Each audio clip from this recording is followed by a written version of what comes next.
Pour répondre à votre question, oui, nous sommes bien conscients que certains éléments au sein des services de renseignement ukrainiens ont tenté d'influencer les élections américaines et hongroises. C'est ce qu'ils font. Cela fait partie du prix à payer quand on traite avec certains éléments de leur système. J'essaie de me dire que l'Ukraine, comme les États-Unis, est un pays très complexe. Il y a de bonnes personnes et il y a de mauvaises personnes. Quelques jours avant les élections législatives en Hongrie qui se tiendront le 12 avril, J.D. Vance, le vice-président américain, est en visite dans le pays. Il devient le plus haut responsable américain à visiter la Hongrie en 20 ans. Et cette visite est considérée comme une démonstration de soutien à Viktor Orbán par les États-Unis avant les élections. À la descente d'avion, c'est Péter Szijjártó, le ministre hongrois des Affaires étrangères, qui a accueilli J.D. Vance et qui s'est exprimé plus tôt sur l'état des relations américano-hongroises. Il ne fait aucun doute que les relations entre la Hongrie et les États-Unis traversent un âge d'or, particulièrement depuis l'entrée en fonction de Donald Trump, car une alliance politique étroite s'est développée entre les deux gouvernements, reposant en grande partie sur les relations personnelles entre Donald Trump et Viktor Orbán. Durant son second mandat, Donald Trump a exprimé à plusieurs reprises son soutien à Orbán, soulignant la similitude de leurs approches politiques. Je le soutiens pour l'élection qui est sur le point d'avoir lieu. Il a mon soutien total et sans réserve. C'est une affaire entendue. À l'occasion de sa rencontre avec le Premier ministre hongrois aujourd'hui à Budapest, J.D. Vance a réaffirmé le soutien de la Maison-Blanche à Viktor Orbán en le qualifiant de dirigeant exemplaire. Comme vous l'avez dit, la relation et l'amitié entre la Hongrie et les États-Unis sont très importantes pour nous. C'est en partie parce que nous aimons le peuple hongrois, cette nation et cette culture extraordinaire.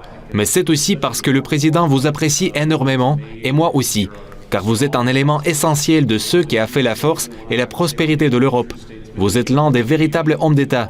Je dirais même l'un des seuls véritables hommes d'État en Europe. L'une des rares personnes capables de mener un dialogue avec le monde entier, de jouer le rôle de pacificateur et d'homme d'État sur le plan économique.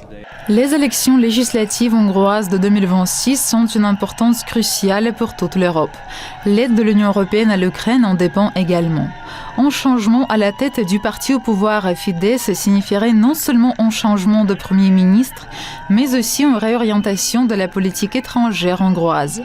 Viktor Orbán est en désaccord avec les autorités de l'Union européenne et a bloqué à plusieurs reprises des initiatives de Bruxelles qui, selon lui, nuisent à la population hongroise. À l'inverse, le parti TISA et son chef Péter Magyar soutiennent la ligne pro-européenne de Budapest. Lors de la conférence de presse conjointe, J.D. Vance a déclaré que les préparatifs pour le scrutin de dimanche sont devenus le pire exemple d'ingérence extérieure dans les élections et il est justement venu à Budapest pour envoyer un signal à Bruxelles. Les bureaucrates de Bruxelles ont tenté de ruiner l'économie hongroise. Ils ont essayé de réduire l'indépendance énergétique de la Hongrie. Ils ont tenté de faire grimper les prix pour les consommateurs hongrois. Ils ont fait tout cela uniquement parce qu'ils détestent cet homme. L'une des raisons pour lesquelles nous sommes ici et l'une des raisons pour lesquelles le président Trump a envoyé ici, c'est que nous considérons que le degré d'ingérence de la bureaucratie bruxelloise est véritablement scandaleux. Je ne dirai pas au peuple hongrois pour qui voter et j'encourage les bureaucrates de Bruxelles à faire de même. Le vice-président américain a aussi publiquement accusé l'Ukraine de tenter d'influencer les élections aux États-Unis et en Hongrie. Le sujet de la crise ukrainienne, qui est une des principales pompes du discorde entre Budapest et Bruxelles, n'a pas été ignoré non plus. Rappelons que Viktor Orbán est un des rares leaders de l'Union européenne qui bloque l'aide militaire à Kiev en déclarant qu'ainsi Bruxelles prolonge le conflit armé et qui reste en bon terme avec la Russie car cette coopération est mutuellement bénéfique et stratégiquement importante pour la Hongrie. Nous avons évoqué les efforts des États-Unis pour instaurer la paix. La Hongrie a toujours soutenu les États-Unis, y compris Donald Trump. Cela fait 4 ans que nous vivons dans l'ombre de la guerre et nous sommes convaincus que si Donald Trump avait été au pouvoir en 2022, la guerre n'aurait pas eu lieu. Si l'Union européenne, et plus précisément Bruxelles, n'avait pas fait obstacle aux initiatives de paix, la paix en Ukraine aurait déjà pu être atteinte. Les élections qui auront lieu ce 12 avril en Hongrie seront sans doute compliquées pour Viktor Orbán et son parti. Et ce peuple hongrois de décider s'il soutient son dirigeant expérimenté qui se bat pour ses intérêts sur la scène internationale. Daria Vaganova pour RT Français depuis Moscou.